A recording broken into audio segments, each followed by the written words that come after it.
Look at the image on the left, then look at the image on the right. Both were made using the exact same AI tool, Nano. Most of us start by typing in a simple sentence, pressing enter, and crossing our fingers.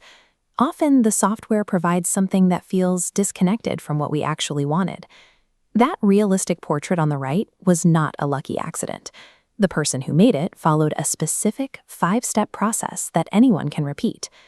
Over the next few minutes, we are going to take that flat, cartoonish dog and turn it into that professional photograph, step by step.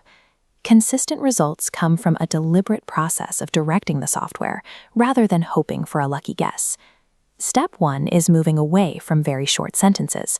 A prompt like, "a dog in a park," leaves too many blank spaces for the AI to fill in on its own. This formula is your foundation. Name your subject, action, background, lighting, style, and quality. Let's plug in our dog, a golden retriever, running through a green park. We'll set the lighting to golden hour, choose DSLR photography style, and shallow depth of field. Look at the result Nano gives us now. We have clear sunlight, a defined setting, and a realistic subject. Providing this specific structure eliminates the need for the AI to guess, which helps it deliver exactly what you envisioned. Step 2 is to use magic keywords. These are specific phrases that the software naturally associates with high-end outputs. These include phrases like ultra-realistic, cinematic lighting, and 8K quality. Adding a few of these at the end of your prompt signals to the system that you want a polished result. When we add those keywords to our running dog, the lighting deepens, the shadows are richer, and the texture of the fur becomes more lifelike.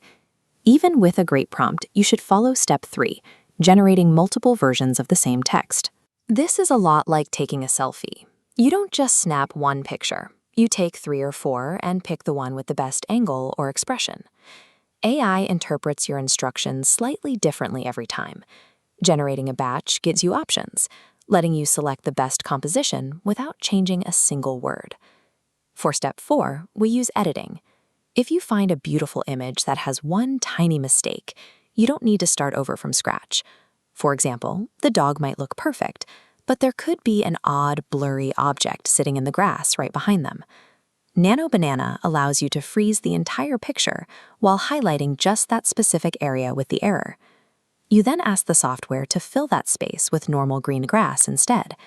This gives you the power to save brilliant compositions. You can fix a small flaw without losing the parts of the image that already look great. Our final technique provides the most control over the canvas: staged editing.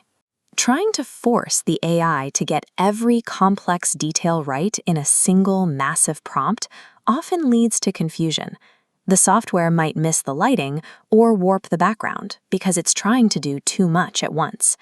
A staged workflow builds the image piece by piece.